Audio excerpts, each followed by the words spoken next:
Hi guys, Steph here. What have we got for you today? Can you tell what it is? No, it is a little bit difficult because there's no marking on the box, but it's this hard case that we've got here. Now if we open it up for you, there we go, the clue's in the back there.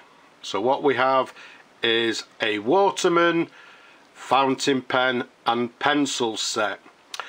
Now this set here, well, it came to me, I found it sort of recently, I've looked it up, I've never seen one before. It's a bit of a sort of conundrum to me because I've never seen one before.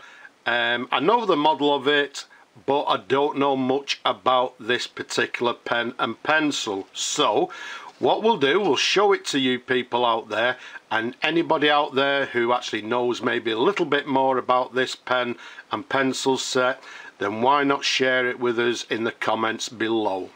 So let's get on with it. Let's get the pen and the pencil, pop it on the floor. Let's put the case to one side there, and well, nice and simply, let's go straight to the model. What we've got, as we said earlier, is a Waterman, and there you go. On the fountain pen itself, it still has the original chalk mark, and what it's saying is 57 with an M, which we can assume being a medium nib. So what we've got here, nice and simply, in my opinion, is a fountain pen, a pencil. Both of them are actually Waterman, and it's a 57. Yep, it's new to me. I've never come across a number 57 Waterman, so again, a little bit of a conundrum to me. And well, as I say, all I'll do is just show it to you, and then if anybody knows more about it, you can share the information with us. The size of the pen from the top of the cap to the bottom of the barrel, 133mm capped. Around the diameter of the barrel, it's around about 10mm. The length of the pencil is approximately 126mm in length.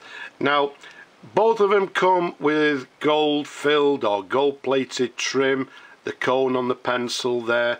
They've both got these sort of quite wide cap bands to the bottom of the cap, and they've both got these Waterman clips here. Now again, they're a little bit different. Again, I've never seen these clips before, and well, let's hold them together. Let's put the hand behind because sometimes it gives us a little bit better quality. But there you go, you'll see both of them have the word Waterman written down the clip. Now if we go to the top of the pens there, you'll see slightly unusual is that to the top of the caps there, they're both sort of faceted with 1, 2, 3, well, is it 5 different sides. So to the top of the cap is slightly faceted, as you can see there. To the very top there, we've got these slight peaks, and to the bottom of the sort of barrel there, you can see that's slightly peaked as well, which sort of matches the cap. That, nice and simply, is a rounded end to the barrel. So again, rather unusual with this faceted top to the caps there. Now if we unscrew the cap, show you the pen in different angles. As I say, the pens came to me like this. They came in the original case, which I assume is the original case. In my opinion, the pens and the pencil have never been inked. They've simply sat in the case for however long, I don't know. Now, however long, again, slight mystery. How old is this set? I'm going to put a date of around about the 1950s, maybe 1960s, maybe even going into the 70s, but I would personally say 1950s, 1960s.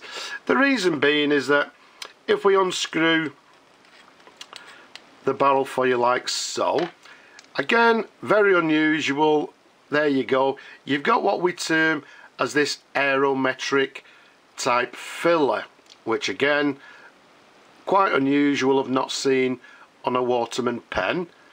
Now, if I show you the imprint on the filler, you see it says Waterman, and then underneath it has made in England, and then underneath it has some instructions which tells you to press the rib bar 6 times and then leave it for about 10 seconds in the ink. So it comes with the instructions, very similar to the Parker 51, I think, but as you can see, an aerometric type filler. The nice thing about it is that, there we go, if I press the rib bar, the sack is still nice and pliable.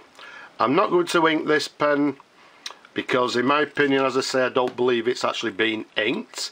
So what I'm going to do is leave that to the new owner, whether he decides to ink the pen or just simply store it and exhibit the pen. Also, the new owner will decide whether to clean off the original chalk mark there, so I'm trying to be careful not to touch it. So let's take you up to the section. Very simple, slightly tapered section towards the nib there. And then if I keep it nice and still for you, I'm hoping it's clear for you, but you'll see the nib reads Waterman 14 karat gold, and then underneath there it's got the number 57. So presumably again the nib is telling us that this is a Waterman 57. There's a sideways view for you, and then if we show you the feed underneath there, quite a plain feed. No, well, yeah, I'd say sort of traditionally, not traditionally, but very similar to the vintage Waterman feeds there. Quite a nice pen to hold. It's not a small pen, it's not a large pen, nice and comfortable to hold. As I say, I'm not going to ink it. If you look at the nib, it's slightly dull in some cases. When you get these pens new from the factory, I think they actually put some sort of a grease on the nibs, I'm not too sure, but they were slightly dull, and if I wanted to, or if the new owner wanted to, the nib would polish up very nicely. So let's put the cap back on there. Very briefly, the pencil, standard pencil in that when we turn the cap and hold on to the cone to the end there, you can see it's got lead in the pencil, so it's activated by turning it and holding on to the cone. I've looked inside, the spare leads inside. There's no markings whatsoever on the pencil apart from, as we showed you earlier, the name Waterman on the cap, on the cap clip. And again, as we said earlier, this sort of faceted end to the cap there. So what I'm going to do, I'm going to leave it at that, and there we have it. I have actually seen some questions online, and the question being, does the Waterman 57, does it exist? Well, in my opinion, yes it does, because here we have one. Whether this is actually a rare set, I'm not too sure. As I said earlier, I'm not sure. Well, basically, I don't know too much about this particular fountain pen and pencil set. So, if any of you people out there are Waterman specialists, if you know anything about this set, as we said earlier, please leave a comment below, share the information with the rest of us. What I've also done, I've actually been on Facebook, I've put a post there asking a similar question. Unfortunately, not a great deal of information has come back, so I'm still a little bit confused about this particular set. As we saw earlier, comes with the original case, which, let's open it for you. Some little bit of foxing to the back there, but Again, I'd say that's expected from a pen from around about the 1950s, 1960s. So, I hope you've enjoyed looking at this pen set. Again, if you know anything, help us with it, give us some information. Have you subscribed? If not, why not? Subscribe now. And if you possibly can, please support my work. But for now, I'm just going to say bye-bye for now.